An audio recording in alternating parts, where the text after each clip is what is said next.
Francisco, el hombre que lleva en sus hombros la carga espiritual de millones, se alzó en el firmamento de las palabras, como un fénix en pleno vuelo, y denunció con una voz que resonó en los cielos y en los corazones de quienes lo escucharon, los imperialismos que buscan imponer su propia ideología. En medio de los aires que cruzaban su avión de regreso de una trascendental gira por la misteriosa Mongolia, el líder de la Iglesia Católica lanzó una advertencia que retumbó como trueno en la oscuridad de la indiferencia global. Los detalles a continuación.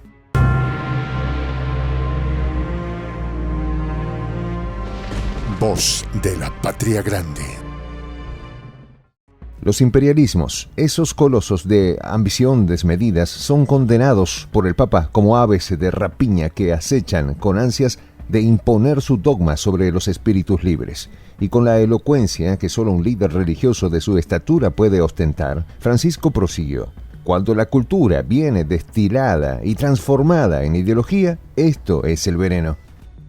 Las palabras no fueron una mera declaración, sino una llamada a la reflexión profunda sobre los peligros que acechan en el mundo moderno, donde las ideologías amenazan con socavar las raíces culturales y espirituales.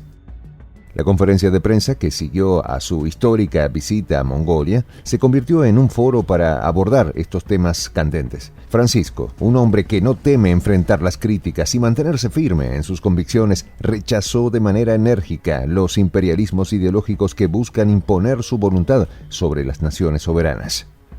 En sus palabras se escuchó la firmeza de quien ha abrazado la causa de la libertad cultural y espiritual. El Papa no escatimó al describir a Mongolia como un vecino ubicado entre dos potencias. Esta nación, situada en un rincón remoto del mundo, se convirtió en el epicentro de su discurso sobre la importancia de preservar la diversidad cultural y religiosa.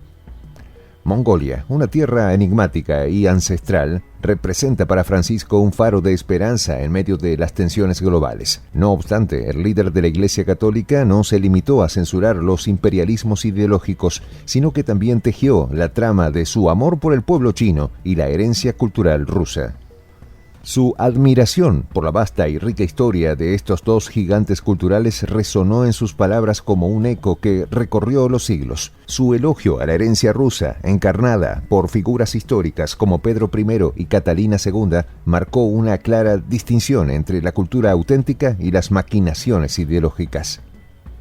El Papa Francisco, en su discurso apasionado y profundo, enfatizó la necesidad de distinguir entre la cultura genuina de un pueblo y las ideologías impuestas por individuos o políticos, una advertencia que resuena en todos los rincones del mundo, recordándonos que la cultura es el alma de una nación y que debe ser preservada y valorada. Pero incluso en la Iglesia, la institución espiritual que él lidera con humildad y sabiduría, Francisco reconoció que la ideología puede colarse como un veneno corrosivo, separando a los fieles del Espíritu Santo.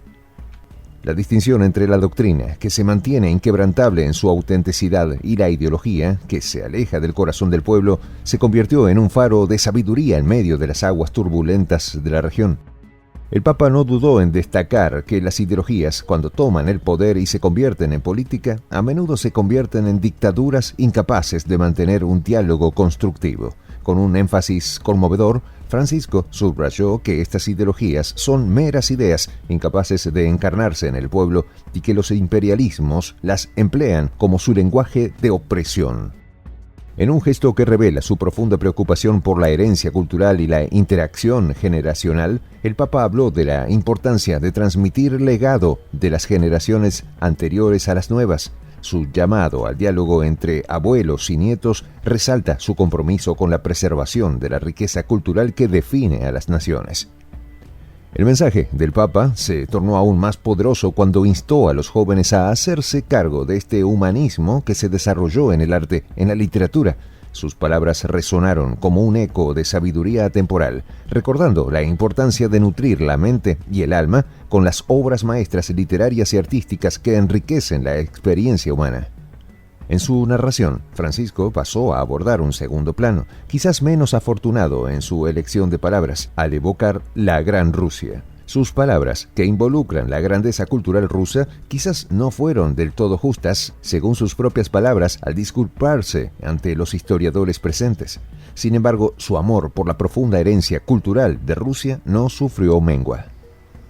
La cultura rusa, con su riqueza en letras y música, encontró su lugar en el discurso del Papa, que recordó a autores icónicos como Fyodor Dostoyevsky y su humanismo maduro. En sus palabras, se percibía una reverencia hacia la contribución rusa al mundo de las artes y la literatura, una reverencia que trasciende las fronteras políticas y se adentra en el reino de lo espiritual.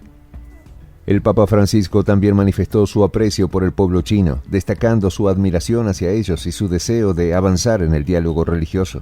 En medio de la delicada relación entre la Iglesia Católica y el gobierno chino, Francisco buscó asegurar a los ciudadanos chinos que la Iglesia acepta su cultura y valores y que no es una herramienta de poder extranjero.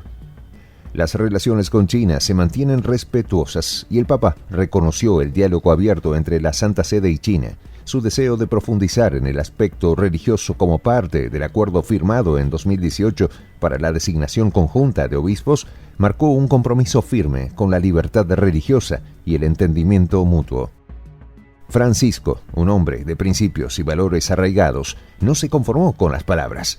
Más allá de su aprecio por el pueblo chino, hizo un llamado al diálogo y la comprensión en un momento en el que la cooperación entre naciones es fundamental. Buscó que los ciudadanos chinos no percibieran a la Iglesia como una entidad ajena, sino como una parte integrada de su propia cultura y valores.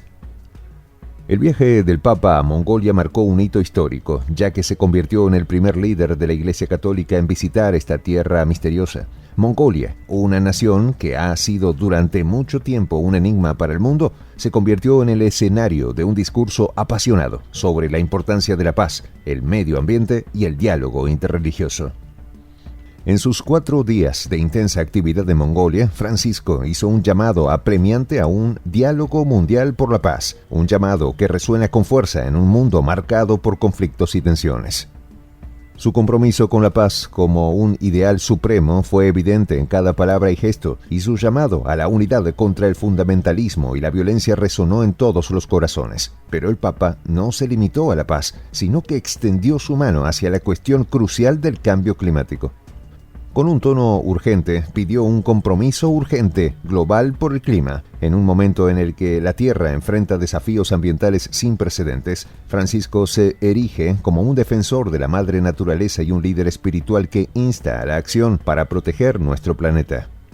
El diálogo interreligioso, una de las principales preocupaciones de Francisco, ocupó un lugar central en su visita a Mongolia. Llamó a los líderes de toda Asia Central a unirse contra el fundamentalismo y a la violencia, instando a un entendimiento entre diferentes religiones como un antídoto contra el fanatismo religioso que ha sacudido al mundo en los últimos años. El Papa Francisco, con sus palabras y acciones, se erige como un faro de luz en un mundo lleno de sombras. Su discurso en Mongolia y su llamado a la unidad, la paz y la comprensión resuenan como un eco en el corazón de la humanidad. En un mundo plagado de conflictos y divisiones, Francisco nos recuerda que la cultura y la espiritualidad son tesoros que debemos proteger y que la cooperación global es esencial para enfrentar los desafíos del siglo XXI. Soy el Juan José del Castillo, director del canal Prensa Alternativa. Si quieres ser parte de la comunidad de la Patria Grande, suscríbete a nuestro canal. Si es que quieres que te lleguen las notificaciones cada vez que subimos un video, activa la campanita. Si quieres apoyar a nuestro canal económicamente, puedes hacerlo a través de PayPal. El enlace está en la descripción del video. A nombre del equipo de Prensa Alternativa, me despido con esta expresión en el quechua milenario, Tupananchis Kama, cuya traducción es hasta volvernos a encontrar.